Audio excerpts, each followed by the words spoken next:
Morning. এখন ভোরবেলা 3:30 বাজে। তো আজকের ব্লগটা তোমাদের সাথে এখান থেকেই শেয়ার করলাম। তো এখন তোমরা বুঝতেই পারছো আমি কিসে আছি। আমি ট্রেনে আছি। তো কোথায় যাচ্ছি না যাচ্ছি তোমরা দেখতে থাকো এবং সাথে থাকো। চলো লেটস গো, দেখতে থাকো।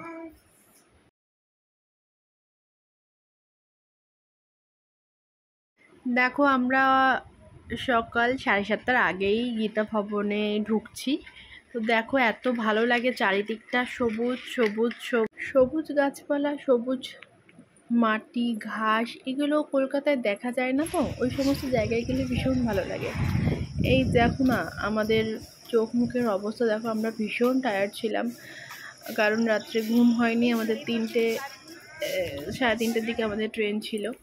তারপর ফ্রেশ হয়ে স্নান করে আমরা রেডি হয়ে নিয়েছি। তারপর সবাই মিলে স্নান টান করে রেডি হয়ে গিয়েছিলাম আমরা অনেকজন। আমাদের আগরতলা থেকে পিসিরা এসেছিল। Good morning.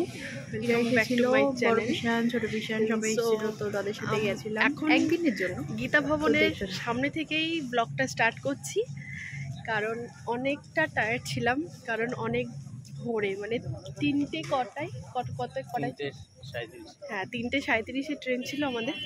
আমরা এখানে 7:30টার মধ্যে ঢুকে গেছি। আর এখন আমরা নবদ্বীপ যাচ্ছি পোড়ামাতলা মন্দিরে।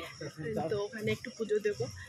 আর যে ঢিল বেঁধেছিলাম সেটা আর কি গিটটা খুলতে যাচ্ছি। তো দেখো আর একটা ভিউ তোমাদেরকে দেখাই। দেখতে পাচ্ছ? সবাই এটাই হয়তো জানো যে এটা হচ্ছে গীতা ভবন। আমরা এখানে রয়েছি। হ্যাঁ, ভীষণ ভালো। আমরা আগেও এসেছি, আগেও ছিলাম আমরা, আর এবারও আমরা এখানেই আছি। খুব ভালো লাগছে। আর দেখো এখানে অনেক লোকজন দেখতে পাচ্ছ। এখানে কোনো মহারাজ আসছিলেন, তার জন্যই আর কি সবাই অপেক্ষা করছিল। তো তারপর দেখো এটা নবদ্বীপেই, বাট এটা কোন জায়গাটা আমার ঠিক মনে নেই। নামটা বেশ কি একটা বলেছিল, মনে পড়ছে না। যদি কেউ জেনে থাকো তো আমাকে প্লিজ কমেন্ট বক্সে জানিও। বেশ এখানে মানে ঝর্ণার জলের মধ্যে বড় বড় অরেঞ্জ কালারের মাছ দেখছিলাম, দারুণ লাগছিল দেখতে। আর দেখো এখন পুরো গুহার মধ্যে ঢুকে গেছি পুরো। বেশ লাইটিংগুলো দারুণ লাগছিল। অ্যাকচুয়ালি এটা আমি দেখছিলাম টোকা মেরে, যেটা কি এটা প্লাস্টিকের, পুরো প্লাস্টিক। আমার মনে হয়েছে এটা প্লাস্টিক, কারণ প্লাস্টিকের যে টোকা মারলে যে আওয়াজটা হয় ওইরকম হচ্ছিল। ভীষণ সুন্দর জায়গাটা, ভীষণ ভালো লেগেছে জায়গাটা। দেখো এখানে কত বড় বড় মাছ, এখানে তোমরা ক্লিয়ারভাবে দেখতে পাবে, এখানে পরিষ্কারভাবে দেখতে পাবে। দেখো কিচকিচ করছে মাছ ভর্তি পুরো। খুব ভালো জায়গাটার, গাছগাছালি দিয়ে সুন্দর মানে পরিবেশটা ঘেরাও। মানে আমার তো ভীষণ ভালো লেগেছে, এই জায়গাটা থেকে আসতে ইচ্ছা করছিল না। তারপর এখানে দেখতেই পাচ্ছ যে মানে খুব সুন্দর পরিবেশটা। মানে তোমরা গেলে তোমাদেরকেও আসতে ইচ্ছা করবে না। সবাই গেছো, অনেকেই গেছো। আমার এই জায়গাটা ফার্স্ট টাইম ছিল।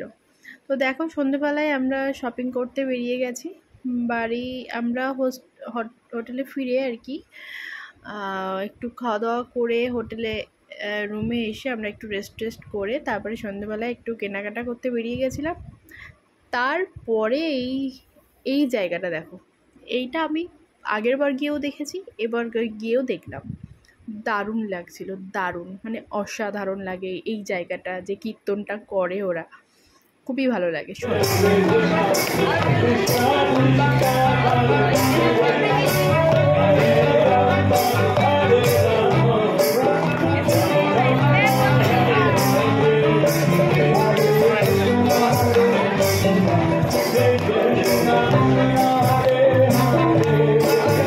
তারপর হোটেলে ফিরে আমরা খেতে বসে পড়েছি।